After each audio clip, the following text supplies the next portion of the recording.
deux. La Bible déclare que le témoignage de deux personnes vaut mieux que un. La Bible déclare que lorsque deux personnes s'accordent et marchent ensemble, si l'un tombe, l'autre a la capacité de le relever. Raison pour laquelle on donne le chiffre du témoignage. Ce soir, ton acclamation, pour ne pas dire ce matin, ton acclamation est un cri de joie. Vos témoignages, bien-aimés, de ta capacité de comprendre Dieu, de ta capacité de témoigner de la grandeur et de la gloire de Dieu. Raison pour laquelle, si ton voisin ou ta voisine est distraite, prends cela comme de l'amusement. Dis-le voisin ou voisine de ménage. Regarde mon voisin. Dis-lui si tu es distrait, tu vas déménager. Si tu es distrait, toi tu vas déménager. Est-ce que je peux commencer à compter? J'entends pas quelqu'un me répondre. Je n'ai pas entendu quelqu'un dire Amen. J'entends Amen. Alors que je vais entendre Amen. Dis bien Amen en plus que ton voisin. Dis bien que dans ton esprit, dans cette acclamation que tu seras en train de faire. Dis au Seigneur dans ton être. Pendant que je serai en train de t'acclamer, faut que la connexion entre moi et toi soit encore plus renforcée. Pendant que je serai en train de t'acclamer, faut que les portes qui étaient fermées commencent à s'ouvrir. Pendant que je serai en train de t'acclamer, faut que tout ce qui était murmure devant moi commence à tomber. Est-ce que je suis en train de parler à quelqu'un? Je regarde quelqu'un qui est prêt. Je regarde quelqu'un qui est disposé. Je regarde quelqu'un qui veut saisir quelque chose en venant de Dieu. Et je dis tout simplement que est-ce que vous pouvez commencer à ovationner le Dieu bon, le Dieu fort, le Dieu puissant, le Dieu redoutable? Est-ce que tu peux célébrer ce matin? Tu peux commencer à ovationner.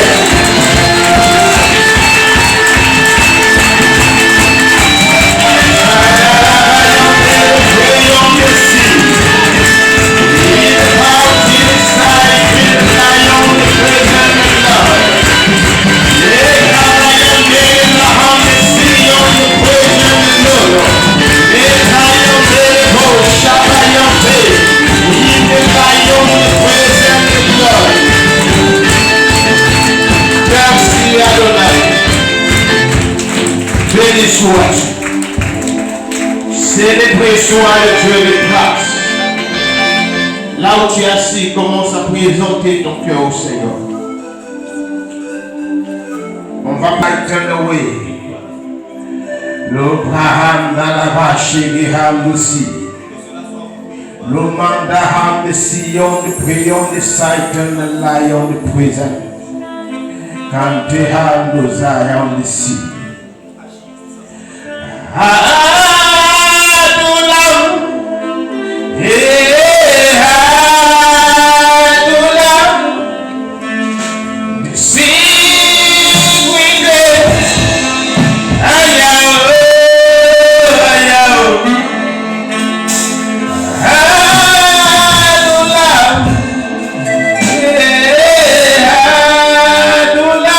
Merci Jésus. Royal. J'ai vu quelqu'un qui n'a pas parlé à son voisin. J'ai vu quelqu'un qui n'a pas parlé à sa voisine. Dis à ton voisin de l'autre départ à la cour royale. Alléluia. Nous allons voir une histoire très merveilleuse. L'histoire de quelqu'un qui est quitté d'un niveau ou pour ne pas dire d'une famille très haute à un niveau très bas, mais par la grâce de Dieu qui est remonté à un niveau haut. Alléluia. Nous allons voir l'histoire de Mephibosheth. Mephibosheth est le fils de Jonathan, le petit-fils de Saül.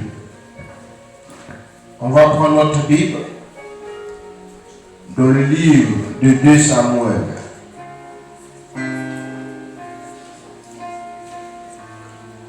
De Samuel, le chapitre 9.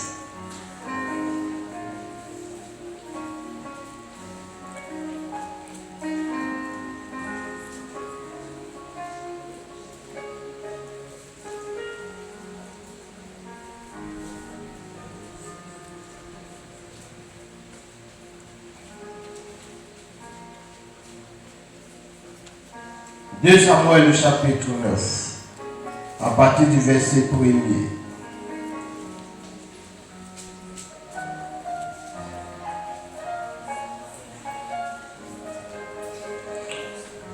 De Samuel, le chapitre 9, le verset 1 au verset 13. C'est-à-dire tout le chapitre du livre de 2 Samuel 9. Amen. On va faire la lecture.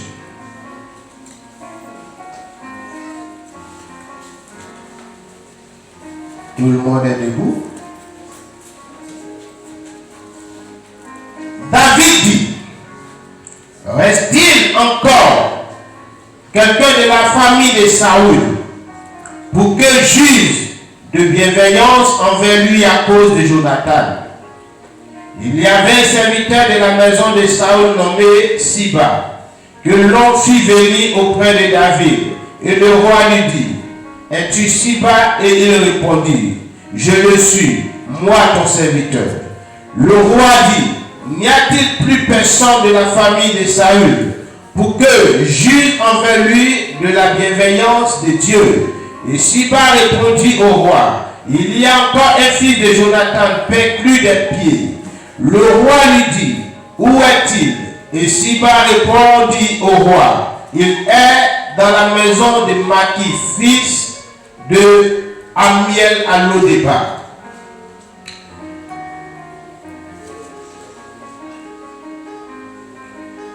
Le roi David envoya chercher dans la maison de Maki, fils d'Amiel à Lodébar. Et Mephibosheth, fils de Jonathan, fils de Saül, vint auprès de David, tomba face contre terre et se prosterna devant David dit, Mephibosheth, il répondit, voici ton serviteur. David lui dit, sois sans crainte, poursuis, je vais user de bienveillance envers toi à cause de ton père Jonathan. Je ne montrerai récolte afin que les fils de ton Seigneur aient du pain à manger. Et Mephibosheth, fils de ton Seigneur, mangera en personne à ma table. Siba avait 15 fils et 20 serviteurs. Siba dit au roi, ton serviteur fera tout ce que le roi, mon Seigneur, ordonne à son serviteur. Mephibosheth mangera à ma table, comme l'un des fils du roi. Mephibosheth avait un jeune fils nommé Mika, et tous ceux qui demeuraient dans la maison de Siba étaient serviteurs de Mephibosheth. Mephibosheth habitait à Jérusalem. Fais le résumé de ce passage. La Bible dit que David a été un roi par Samuel. Et David devait remplacer Saül sur le trône. Mais pendant ce temps, là où Saül était encore en vie, Saül voulait ôter la vie à David. Saül voulait ôter la vie à David. Pourquoi? Parce qu'il voyait le trône, il voyait sa place menacée. Mais quelque chose d'intéressant. La Bible dit que pendant que cela se projetait, Dieu permettait chaque fois afin que David soit toujours délivré des attaques de Saül. Parce que quand le mauvais esprit venait sur lui, c'est David qui jouait la harpe. Et quand David jouait la harpe, quand Saül voyait qu'il y avait du soulagement, il préméditait le meurtre de David. Et la Bible déclare qu'à chaque fois, David déviait la lance qu'apportait Saül. Mais dans ce même élan, la Bible dit que le fils de Saül, du nom de Jonathan, va voir David. Bien aimé, au premier regard, la Bible déclare que Dieu va créer quelque chose entre les deux. Il va avoir, bien aimé, une fraternité qui va prendre forme. Au point que la Bible déclare que Jonathan et David vont s'aimer l'un comme l'autre, comme l'un et l'autre est capable d'aimer son âme. Donc à partir de ce moment, lorsque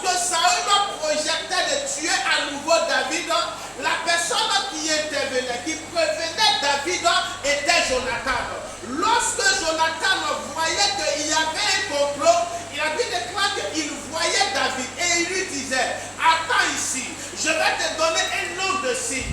Quand je te donnerai un tel signe, tu sauras que soit que mon père a décidé de ne rien te faire. Mais lorsque tu verras un tel ou un tel signe, tu sauras que mon père a décidé d'ôter la vie. C'est comme ça, Jonathan a fonctionné et David était toutefois libéré ou épargné de tout ce que son père ou le père de Jonathan avait mis sur pied. Mais la Bible dit que un moment va arriver où Saoul va partir en combat avec son fils Jonathan. La Bible dit que pendant qu'ils étaient au combat, la mort sera le partage de l'un et de l'autre. À partir de ce moment, celui qui devient héritier légal du trône, légal devient David. Donc David va accéder au trône. La Bible dit que des années plus tard, quelque chose s'était passé des années en arrière lorsque David et Jonathan se sont bien aimés pris pour amitié. David a fait des promesses. David a dit qu'il allait toujours être bien, comme il était toujours bienfaisant envers la famille de Jonathan. Et la Bible dit qu'il va arriver un moment, pendant que Saoul, bien aimé, et son fils seront au combat, ils vont tomber au combat. Mais en ce moment, le petit Mephibosheth n'avait que 5 ans. La Bible dit que ce petit n'avait que 5 ans et son père et son grand-père vont connaître dans la mort, dans la bataille. Qu'est-ce qui va se passer? La Bible dit que quand on vient annoncer la mort des 2 héros de ce dernier, la personne, cette femme-là qui était chargée de prendre soin de l'enfant, en voulant s'échapper, en voulant fuir, la Bible dit que l'enfant va quitter de ses mains et va tomber. À partir de ce moment, Mephibosheth devient paralytique, il devient perdu, il n'arrive plus à marcher. C'est que veut dire que dès l'âge de 5 ans, ce dernier perd l'usage de ses pieds et ses héros sont morts en même temps. Qu'est-ce que ce dernier deviendra? Il est obligé de rester entre les mains de cette nourrice. Jonathan bien-aimé est mort, Saül est mort. Comme Mephibosheth va grandir et il va se retrouver dans la maison d'un nommé Maki, ou pour ne pas dire à l'autre départ. La Bible déclare que pendant qu'il était là-bas, quelque chose va se passer. David va se lever, il arrive à la maison de l'Éternel parce que le serviteur de Saoul était encore en vie. Ce homme s'appelle Siba. Et la Bible déclare que David approche de la maison de Saül. Et il dit, n'y a-t-il pas quelqu'un de la maison de Saül pour que je puisse lui faire du bien? Et il dit à cause de Jonathan, son fils. La Bible dit que, attends, roi, il y a un homme, un fils de celui-là, dont tu as mentionné le nom, Jonathan. Son fils, Mephibosheth, se trouve dans un endroit. Il se trouve à l'autre bas. Il se trouve dans la maison de Maki. Mais malheureusement, ce dernier, il est paralysé. Ce dernier, il n'arrive pas à manger. Ce dernier, il n'arrive pas à faire quoi que ce soit. Ce dernier, il est dépendant de la vie de Maki. Il est dépendant de ce que Maki apporte dans sa maison. Donc, il n'a pas la capacité de faire grandes choses. La Bible dit que allez me chercher ce dernier. David permet, on va chercher ce dernier. Il vient, il est en face du roi, il se prosterne. Mais quand il voit le roi, son cœur va commencer à battre. Son cœur va commencer à trembler. Son cœur va commencer à vaciller. David lui dit, sois prêt, garde ton calme. Je ne suis pas là pour te faire du mal, mais je suis là afin de pouvoir respecter une promesse. J'avais fait une promesse à ton père. Je l'avais dit, je serai bienveillant envers sa maison. Aujourd'hui, je suis là afin que tu récupères la terre de ton père ainsi que tout ce que l'appartenait, ainsi que ce que appartenait à sa famille. La Bible déclare qu'à partir de ce moment, quelque chose va se passer. Siba, bien aimé, qui est le serviteur de Saoul, la Bible déclare qu'avec plusieurs fils et plusieurs serviteurs, il va mettre ce dernier au service de Mephibosheth. Il sera à partir de cet instant ceux-là qui travailleront pour lui, ceux-là qui récolteront pour lui, ceux-là qui partiront dans les champs pour lui. Mephibosheth, bien aimé, va voir à partir de ce moment sa vie changer. Mais cela ne va pas s'arrêter là. La Bible déclare que Dieu dit, pardon, David dit plutôt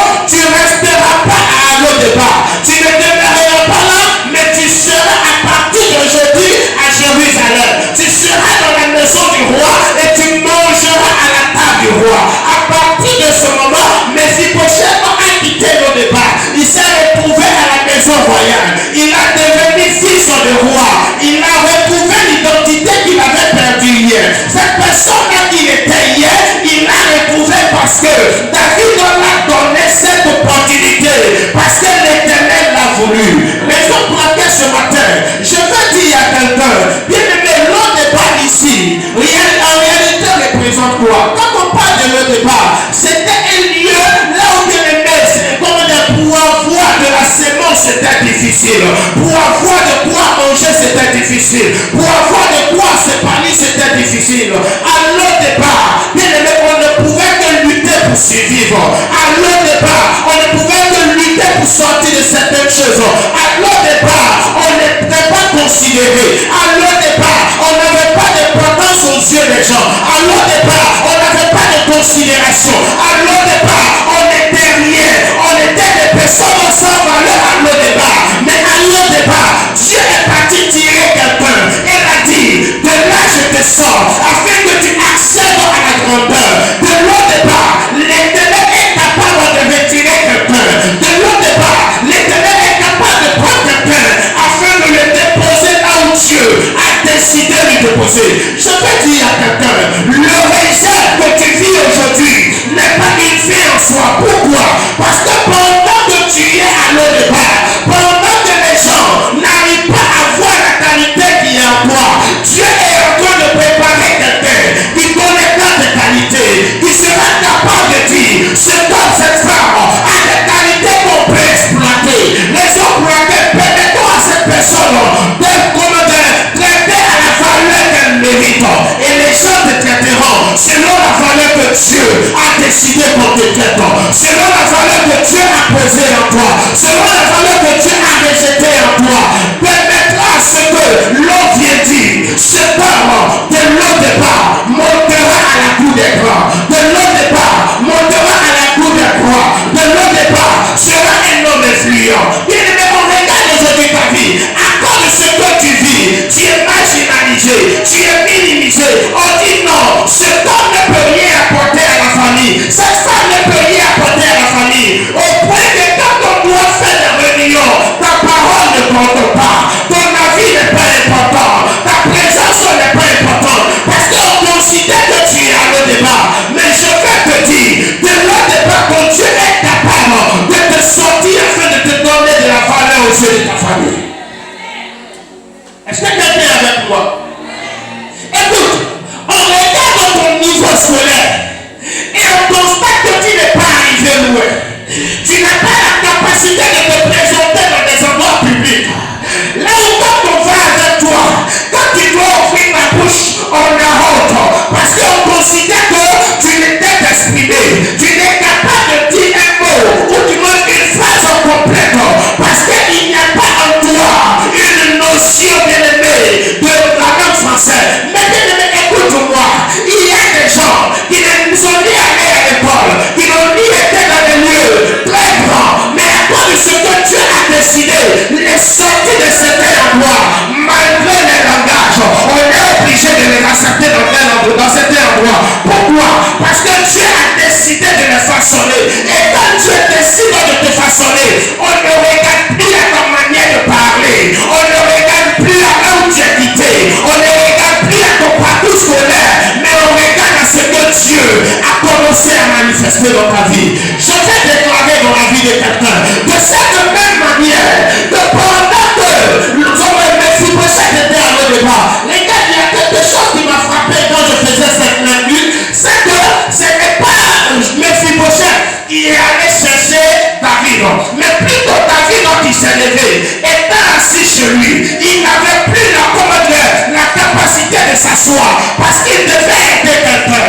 Il n'avait plus la force de s'asseoir parce qu'il devait sortir quelqu'un bien aimé d'une boue. Il n'avait plus la force de s'asseoir. En un mot, David dans son esprit était troublé. Il avait pour obligation de se lever afin en effet ce que Dieu voulait qu'il fasse, afin que son cœur soit posé. Je vais te dire une chose, il y a des gens que Dieu a destinés afin de te sortir de certaines situations. Mais je vais t'annoncer que ces personnes ne connaîtront pas la paix.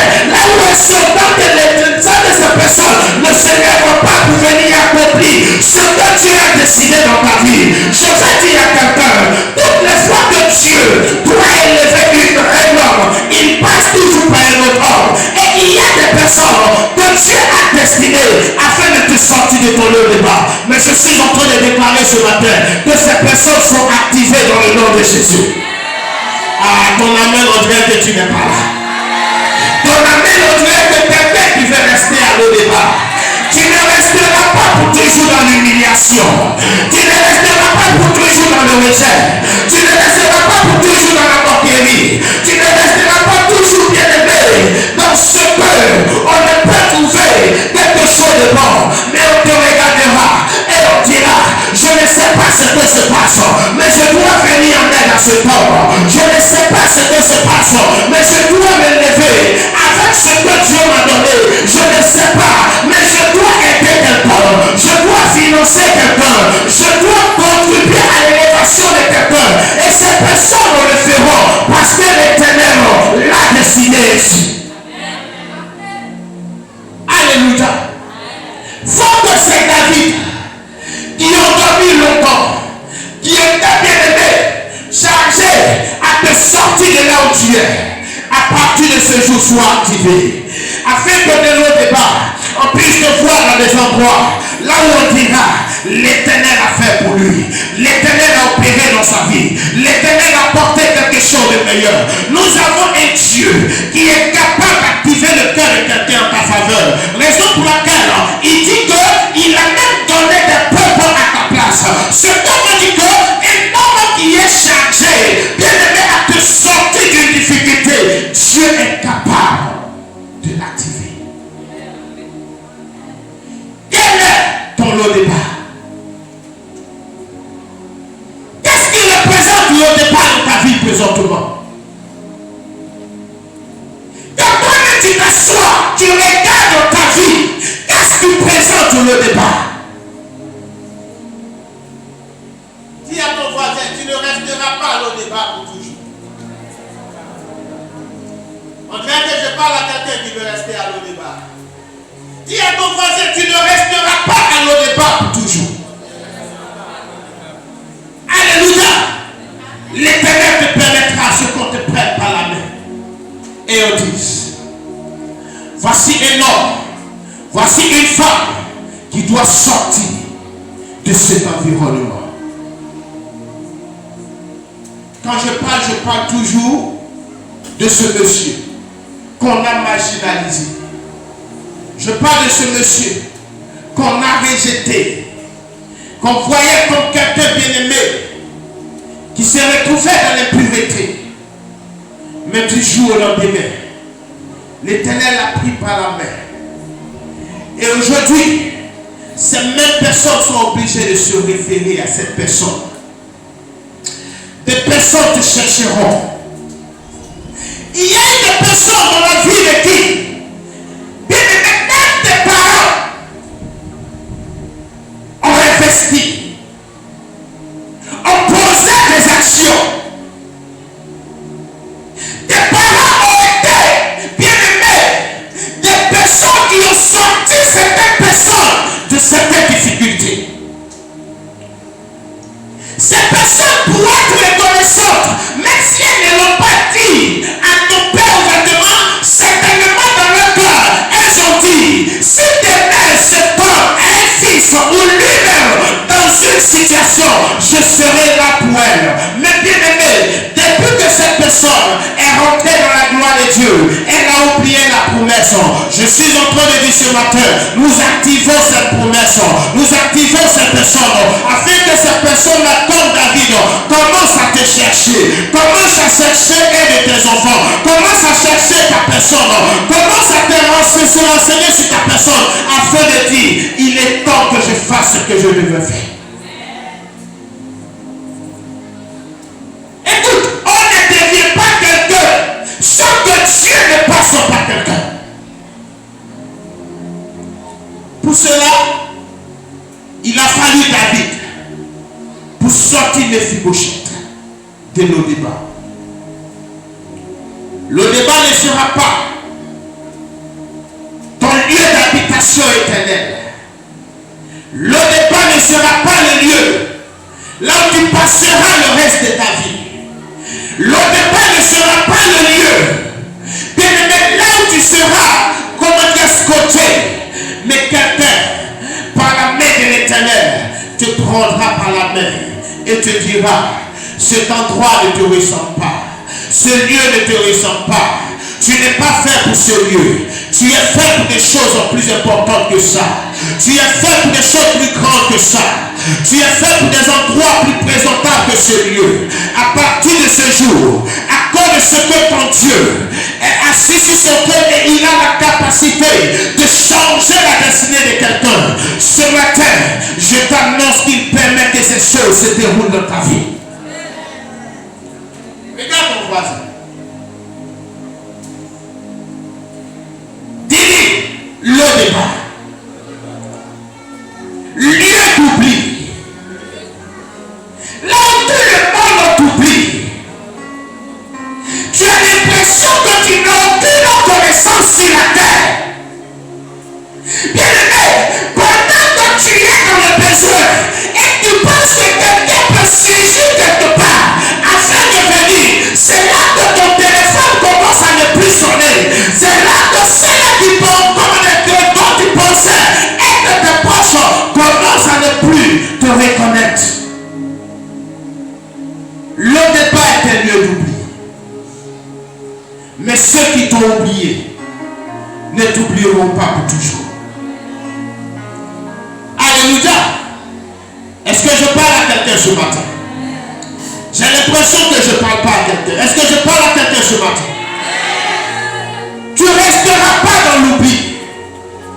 On activera la grâce de Dieu afin que cette grâce te transporte à la table des rois. Bien-aimé, on doit te voir en train de signer des contrats là où on t'avait oublié hier. Oh oh, tu n'es pas en train de me dire amen. Ce matin, j'étais en communication avec l'une de mes filles qui est en Allemagne. Elle me disait une chose. Elle dit, papa, j'ai dit oui. Elle dit, tu sais, j'ai prié pour un sujet depuis 3 ans. J'ai fait ce que je devais faire.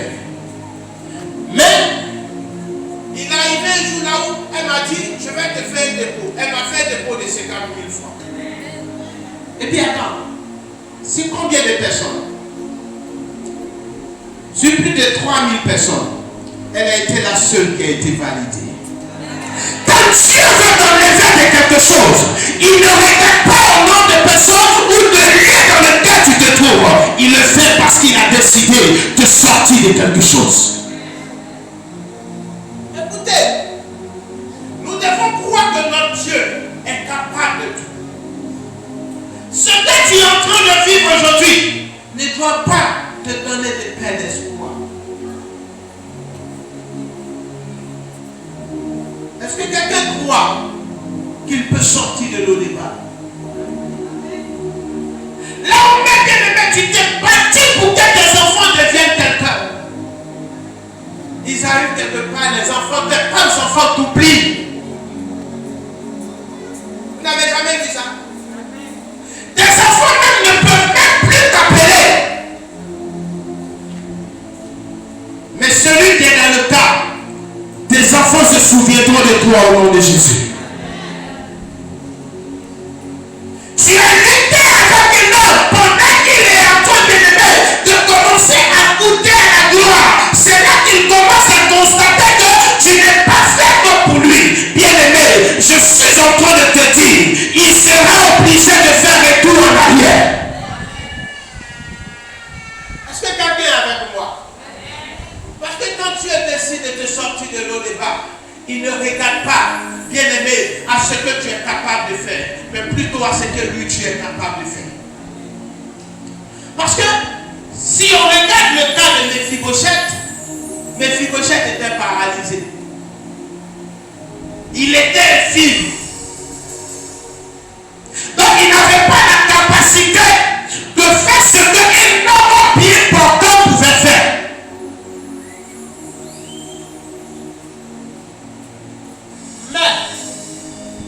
Dieu a regardé à ce qu'il devait faire dans sa vie et non à ce que Mephibosheth était capable de faire. Peu importe les manques les forces qui te manquent, mais Dieu est capable de te redonner ses forces. Tu ne resteras pas à l'eau départ pour toujours. L'eau départ sera un souvenir aussi pour toi. L'eau départ sera un souvenir dans lequel on bien-aimé, dont nous plongerons les regards et regarderons à ce que tu vis aujourd'hui afin de dire ton Dieu il est vivant.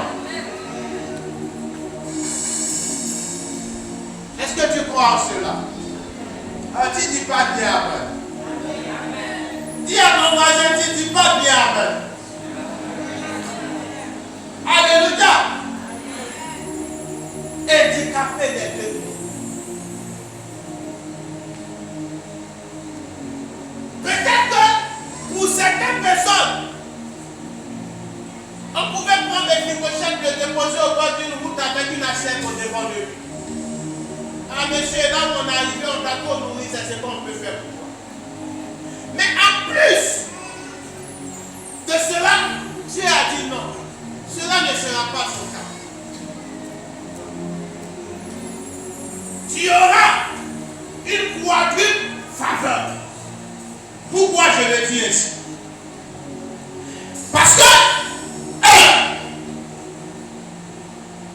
Méphibosheth reçoit les richesses de son grand-père et de toute sa famille. N'est-ce pas? De deux, il a Siba et ses fils qui doivent travailler pour lui. Siba qui a des serviteurs qui doivent aussi travailler pour lui. Alléluia. Est-ce que quelqu'un me comprend? En plus de cela,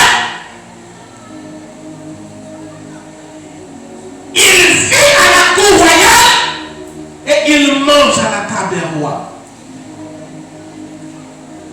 Ces mêmes faveurs te localiseront au nom de Jésus. Dieu permettra à ce que cela que pensait que hier, tu ne pouvais devenir quelqu'un à cause de la vie que tu mènes aujourd'hui. Dieu permettra à ce que cette personne vienne témoigner de ce que Dieu fait dans ta vie. Nous avons un Dieu qui est capable de sortir de la misère afin de placer cette personne dans l'abondance. Il est capable de te sortir de moquerie afin de te mettre dans des lieux d'acclamation. Et je déclare qu'il te sort de ces lieux de moquerie afin de te mettre dans des lieux d'acclamation. Quand on commence à acclamer Dieu pour ce qu'il est en train de réaliser dans ta vie, que tout le monde dise, venez voir cet homme. Bien aimé, la vie de Jacob, un homme qui était aveugle. Tout le monde le voyait pour aveugle. Mais lorsque ce dernier a commencé à revoir, la Bible déclare qu'on appelait les gens, on dit venez, vous me voyez. Est-ce que c'est réellement l'aveugle? On dirait que ce dernier le ressemble. Quand tu regardes réellement, ce n'est pas l'aveugle. La Bible déclare que pendant que d'autres disent c'est l'aveugle, d'autres disent non, ce n'est pas lui. D'autres disent il le ressemble. L'aveugle que nous connaissons là, c'est vrai, les visages sont la même chose. Ce monsieur-là, il n'est pas capable de marcher. Mais la Bible déclare que ce dernier a regardé ces personnes qui étaient en train de se poser des questions et il leur a dit, c'est moi. Quelqu'un n'est pas avec moi ce matin. Il leur a dit, c'est moi. Arrêtez de vous poser la question, c'est moi. On te verra là où Dieu bien-aimé te sortira de l'eau débat afin de te faire asseoir à la gloire là où il a prévu de te déposer.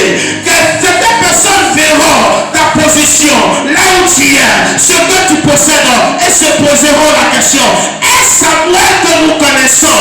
Certaines personnes disent non. Vous savez, dans le monde il y a des gens qui se ressemblent. Ça peut être Samuel ou ça peut ne pas être lui. Attendez, on va s'approcher pour voir. Et on regarde. Mais pendant que la personne te regarde, Samuel regarde et il dit, c'est moi. Pendant que tu es en train de chercher, le Dieu qui est assis sur son trône m'a sorti de le débat, a réalisé des choses dans ma vie. En plein que je suis là où je suis, je vais déclarer qu'on commence à témoigner dans ta vie. Je vais déclarer que les portes qui étaient fermées commencent à s'ouvrir. Là où bien aimé, on ne te connaissait pas, on ne reconnaissait pas tes qualités, qu'on commence à reconnaître ces qualités dans le nom de Jésus.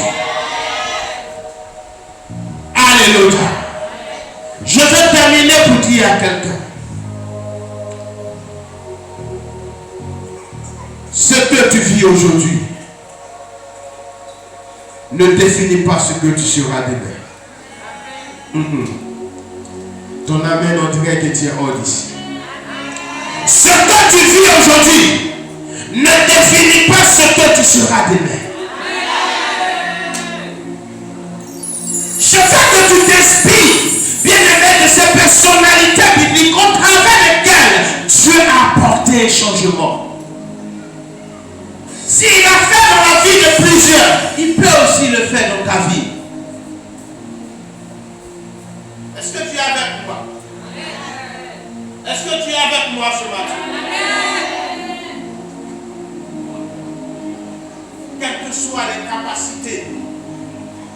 que tu as, Dieu est capable de te donner des capacités. Aujourd'hui, quand je prêche, je finis de prêcher, je prends la peine d'aller écouter mes prédications. Mais après, ça me réjouit. Pourquoi?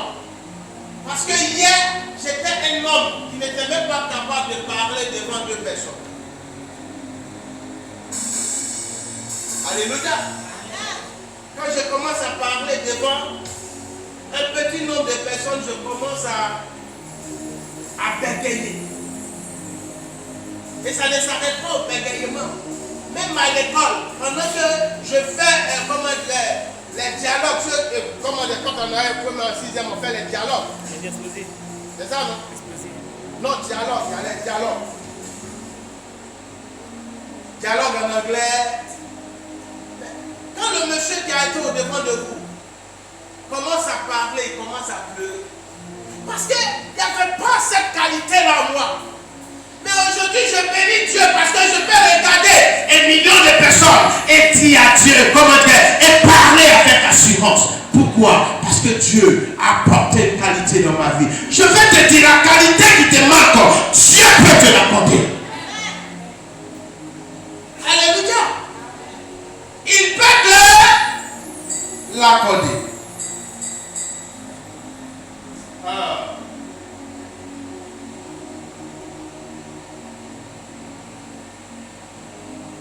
Commence à mettre une chose dans ta tête.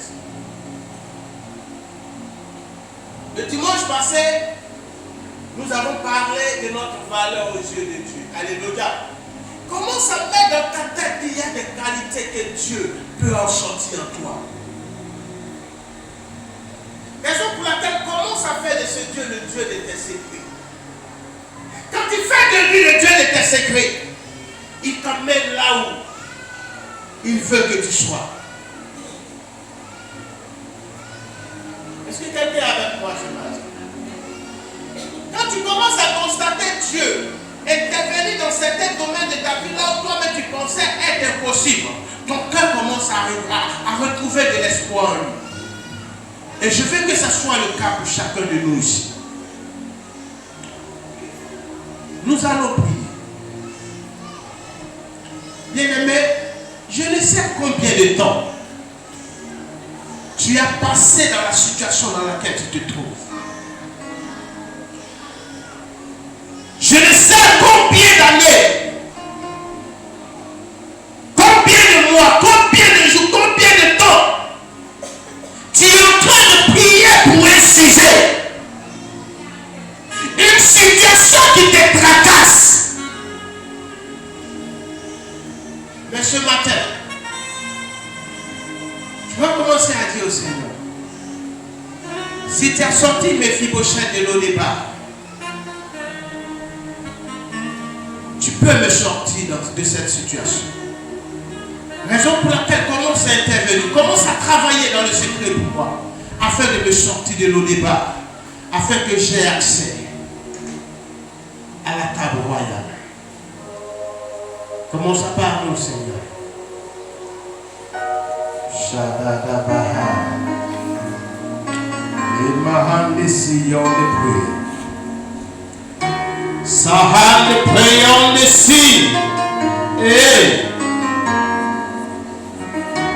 Je vais te célébrer. Parle à Dieu, il est capable. Si tu crois, il est capable de le faire.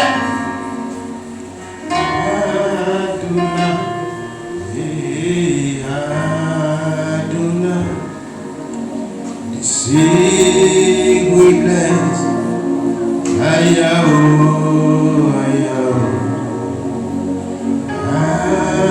Adonai. Il est là-bas par Dieu. S'il te plaît, parle au Seigneur. Il est capable, il est capable, il est capable. Peu importe ce que tu en dis aujourd'hui, il est capable de changer quelque chose.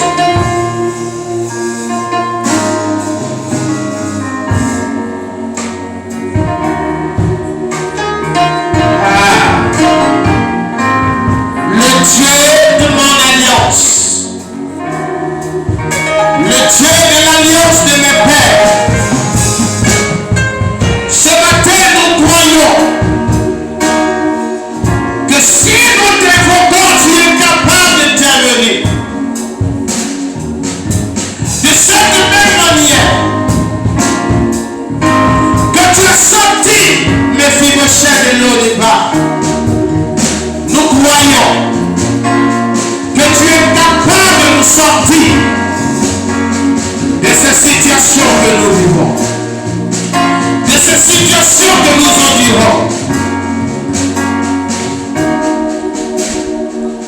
Nous te prions, Éternel.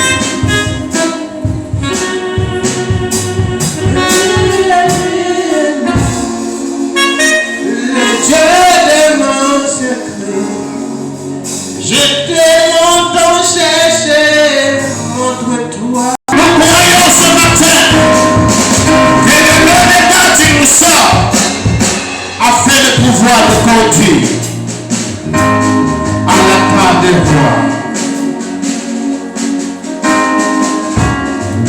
Merci Jésus. Je veux te célébrer.